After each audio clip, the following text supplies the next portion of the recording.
I am incredibly excited to be here today because I want to tell you about an idea that's shaped the way that I look at the world, and I think that anyone can use to look at your own world, whether you're working in finance, business, journalism, or just looking around your everyday life at things like face masks, dogs, chocolate. Really. And the idea comes from the world of cultural anthropology. Now, I know to many of you that might sound pretty weird. But I'm talking to you because my own life story has been bound up with that. Today, as you see me, I am a journalist. I live in New York, I work with the Financial Times, and I spend much of my life talking to people who work in the world of business, finance, technology, etc. That's my kind of world today. Excuse the rather bad hairstyle. But I didn't start out like that. I actually started out, before I became a journalist, as a cultural anthropologist, looking like this. I did field work, as we call it, in Soviet Tajikistan, on the borders of Afghanistan. Now, what cultural anthropology does is try to study human culture, all the assumptions that we inherit from our surroundings, and we don't often think about, but which shape us deeply in terms of how we think, live, and act. And anthropologists do this in two distinctive ways. Firstly, they believe in getting out and getting our feet dirty and trying to participate in people's lives to understand them, which is why I'm wearing Tajik clothes on the borders of Tajikistan, where I was living. But also, they believe in not just studying cultures that we already know that are familiar, but cultures which are unfamiliar. That can be on the other side of the world, it can be down the end of the street, a different profession, or, shock horror, a different political party. And anthropologists do this for two reasons. Firstly, understanding people who have a different point of view to you is very helpful for making sense of the world. Duh. It's something we ought to all know, but actually it's very easy to forget today. But secondly, empathizing with another way of looking at the world can help you to understand yourself better as well. And the reason is that there's a wonderful proverb which says, "A fish can't see water. A fish can't see water." None of us can see the assumptions that shape us unless we jump out of our fishbowl, go to somewhere completely different, talk to other fish, and then look back at ourselves to try and understand the assumptions that shape us. In my case, I did that by going to Soviet Tajikistan, but later on, I used that perspective of jumping out of my fishbowl to look back at my own world, where I now work as a journalist, to look at the world of finance, to look at the world of business, to try and look at it with fresh eyes, and to see not just the parts of the world that are obvious, but the parts of the world that we don't often talk about, the social silences. Now, I used that framework to help me predict the great financial crisis in 2008. In particular, I spent much of the years before that going to investment banking conferences, which are gigantic ceremonial rituals, which are rather similar to Tajik weddings. It's true. They pull people together, the scattered tribe, they reaffirm their social ties, and they reaffirm a shared worldview through rituals, not through dancing, but through hanging out by the bar and having PowerPoints. Same function. But I did that in the world of high finance. But what I want to make you think about today is that you don't have to be using these tools in Tajikistan or Tokyo or Wall Street. You can actually use them to look around your own world today, your everyday life. You can use them to look at something which is completely different from either Wall Street or Tajikistan, the world of dogs.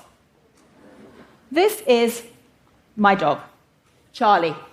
Adorable, smelly, out of control.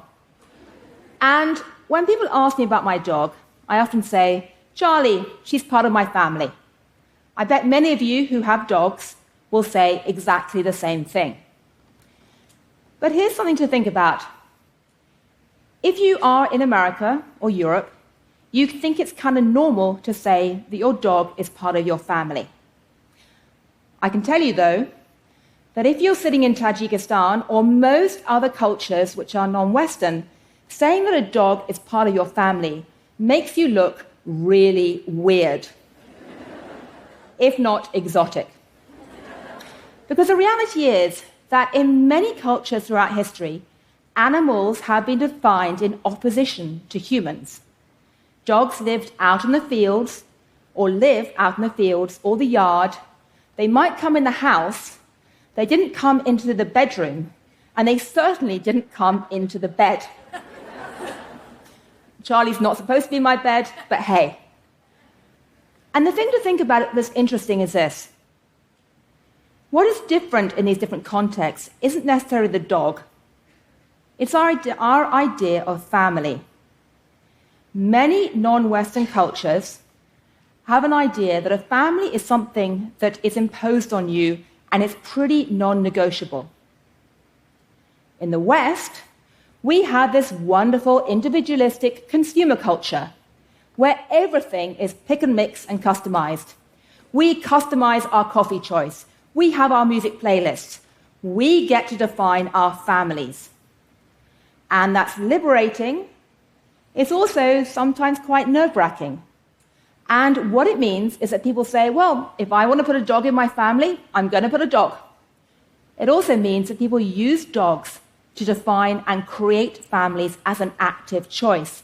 And what is interesting is that the issue at stake here is not about the human and the dog relationship, let alone your dog versus dog relationship. It's humans to humans.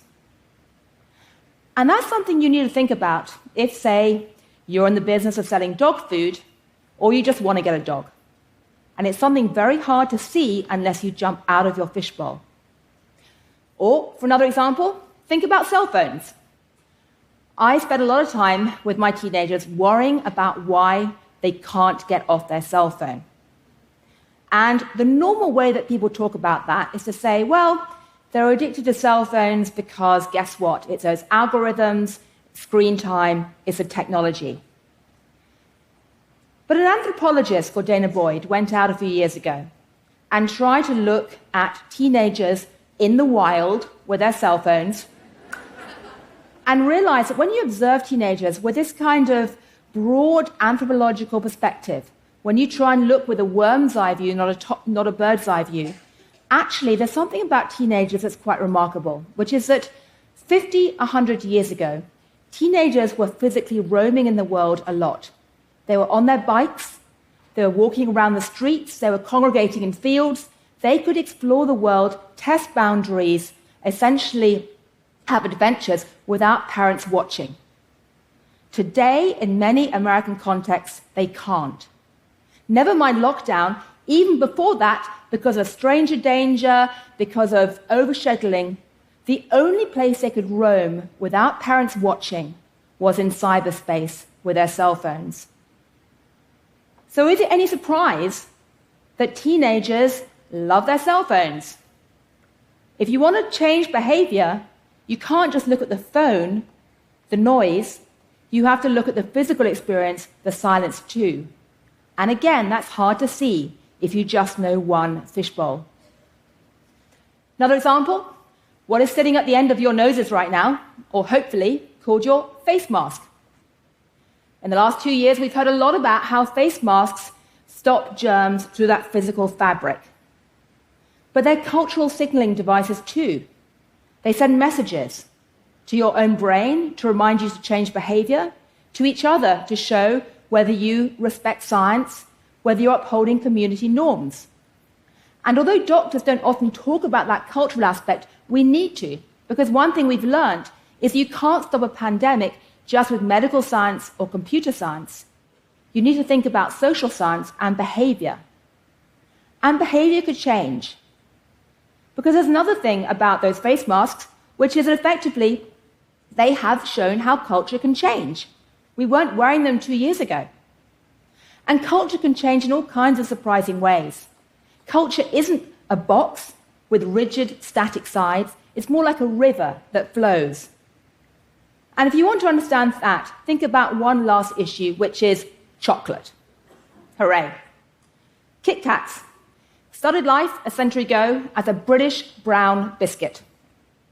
It then went around the world as an export, turned up in Japan, and some local Japanese teenagers, about 20 years ago, started using Kit Kats as good luck tokens for exams.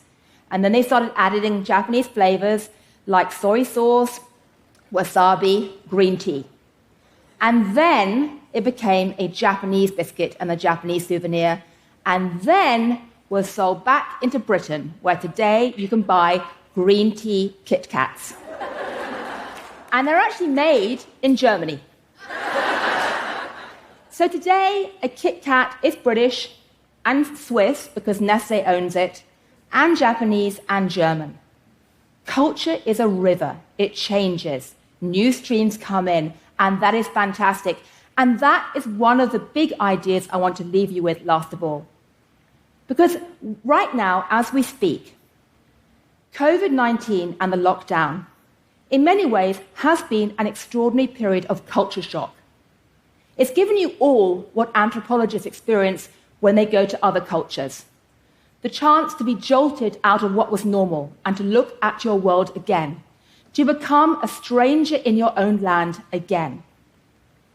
So, however much you might hate that experience, however much you might be scared by that culture shock, the lesson from anthropology is this: don't run away from culture shock. Seize it as an opportunity.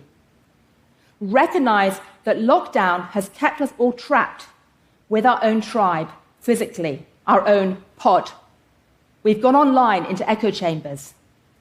But now, more than ever, is a time when we need to jump out of our fishbowl, go talk to other fish, widen our lens, not just so that we can understand the rest of the world, which we need to, but also so that we can understand ourselves better too.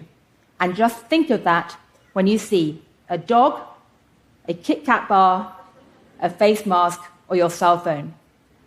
All of them show the power of culture, why culture matters, but why culture can change, and why, right now, we have an opportunity to rethink that.